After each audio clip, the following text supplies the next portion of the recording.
Bharat Ratna master blaster Sachin Tendulkar यांच्या हस्ते सचिन फाउंडेशनकडून आज पालघरच्या गोहीर या गावात क्लायमेट स्मार्ट विलेज प्रकल्प हाती घेण्यात आला आहे। वाडा तालुक्यातील गोहीर या गावातील तब्बल 130 कुटुंबांना घरगुती वापरासह शेतीसाठी सोलार मार्फत मोफत वीज पुरवठा आणि पाणी पुरवठा केला जाणार आहे। सचिन तेंडुलकर, सारा तेंडुलकर आणि सानिया तेंडुलकर या तिघांच्या हस्ते आज हा उद्घाटन सोहळा पार पडला असून या प्रकल्पामुळे स्थानिक गावकऱ्यांना मोठा दिलासा मिळणार असल्याचं यावेळी सचिन तेंडुलकर यांच्याकडून भावना व्यक्त करण्यात आली।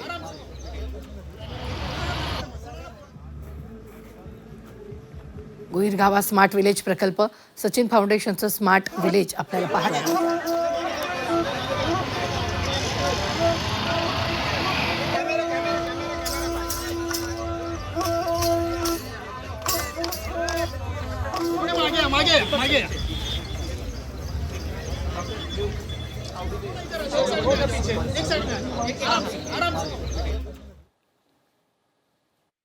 पाचशे प्लस शाळांमध्ये आता आम्ही solar power through digital classrooms पण केलेले आहेत, ज्याने ऑलमोस्ट मी म्हणेन की 1,65,000च्या थोडं वर मुला मुलींना फायदा झालेला आहे। त्याचा वापर केलेला आहे त्याने मुला मुलींनी। ह्याचं एक आम्हाला समाधान आहे।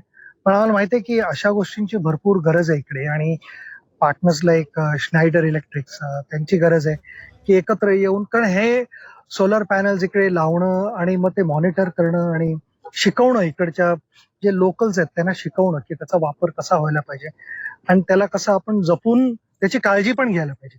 कारण क्रिकेटच्या भाषेमध्ये जर काय सांगायचं तर पहिली इनिंग आम्ही खेळतोय, दुसरी इनिंग इकडे गावातल्या सगळ्या लोकांना खेळायला लागणार आहे।